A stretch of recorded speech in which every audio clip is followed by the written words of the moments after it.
भाइयों इस वीडियो को पूरा देखना। ये रंडी की औलाद क्या बोल रहा है। अगर सच में तुम मर्द की औलाद हो, सच्चे हिंदुस्तानी हो, तो इस वीडियो को पूरा देखना। और जो दोगले हिंदू हैं ना, नामर्द हैं, वो मेरी वीडियो को स्किप कर दें और मुझे अनफॉलो कर दें।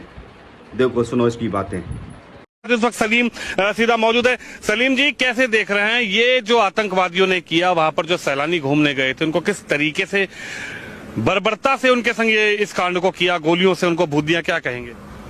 देखिए, ये अगर हम अपने नजरिए से बोल लेंगे तो ये गलत हुआ है, ये आतंकवादी हमला है, ये मानवता के खिलाफ है।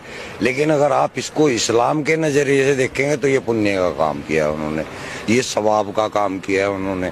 ये कुरान के स्क्रिप्चर सूरह तौबा की जो 5 आयत है उसके अंदर सेम टू सेम यही प्रक्रिया लिखी है कि काफिरों को जहां पाओ वहां देखो, उनको मारो, घात लगा करके उनको मारो। इन्होंने भी तो वही किया, घात लगा के मारा, बाकायदा उसकी रेकी हुई है। घात इस्लाम में ही लिखा है, कुरान में ही लिखा है, किस तरीके से निहत्ते लोगों को इस तरीके से देश के वासियों को भून दिया जाए, उनको मार दिया जाए। आइए, मैंने कुरान की तो आपको आयत बताई है, जो सूरह तौबा है, कुरान की 9वीं सूरह है और उसकी 5वीं आयत है।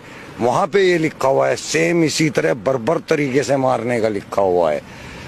सेम ये लिखा हुआ है कि उनको मारो, जब तक मारो जब तक कि वो ला इलाहा इल्लल्लाह कलमा ना पढ़ ले या जजिया देना कबूल ना कर ले, तब तक मारो। यानी कि पूरे हिंदुस्तान के हिंदुओं का यही हसर होना है इस्लाम के अनुसार।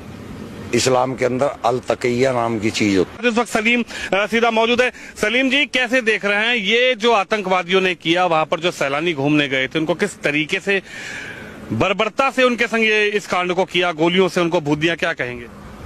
देखिए, ये अगर हम अपने नजरिए से बोल लेंगे तो ये गलत हुआ है, ये आतंकवादी हमला है, ये मानवता के खिलाफ है। लेकिन अगर आप इसको इस्लाम के नजरिए से देखेंगे तो ये पुण्य का काम किया है उन्होंने, ये सवाब का काम किया है उन्होंने। ये कुरान के स्क्रिप्चर सूरह तौबा की जो 5 आयत है उसके अंदर सेम टू सेम यही प्रक्रिया लिखी है कि काफिरों को जहां पाओ वहां देखो, उनको मारो, घात लगा करके उनको मारो। इन्होंने भी तो वही किया, घात लगा के मारा, बाकायदा उसकी रेकी हुई है। घात इस्लाम में ही लिखा है, कुरान में ही लिखा है, किस तरीके से निहत्ते लोगों को इस तरीके से देश के वासियों को भून दिया जाए, उनको मार दिया जाए। सुन लिया क्या कह रहा है? ये भड़वा बोल रहा है कि जो पहलगाम में हमारे जो 28 हिंदू मारे गए हैं वो सही हुआ है। कह रहा है कुरान के हिसाब से, अल्लाह के हिसाब से सही हुआ है। तुम ही देख लो, इसे पता है कुरान के हिसाब से क्या हुआ है, सही हुआ है, हैं? लेकिन तुम कभी नहीं देखोगे, अपनी गीता पढ़ के नहीं देखोगे कि हमारी गीता में क्या लिखा है। हमारी गीता में भी लिखा है कि किसी बेगुनाह को मत मारो, लेकिन तुम्हारे पर जो जुल्म करे, जो तुम्हारे ऊपर अस्त्र हथियार उठाए, उसे छोड़ो भी मत। सच में कह रहा हूँ, ऐसे को तो ऐसे मारो, सुई चुबा चुबा के मारो, गोलियों से भून दो। ऐसे इंसानों को जीने का कोई हक नहीं है जो ऐसी ऐसी बातों को सही ठहराते हैं और हमारे बेकसूर हिंदू भाइयों को ऐसे मारते हैं। अगर मर्द की औलाद हो सही में तो जागो, उठो। इनको इरादे ना बिल्कुल ऐसे कर दो कि हिंदुओं की तरफ आंख उठाने से पहले 100 बार सोचें।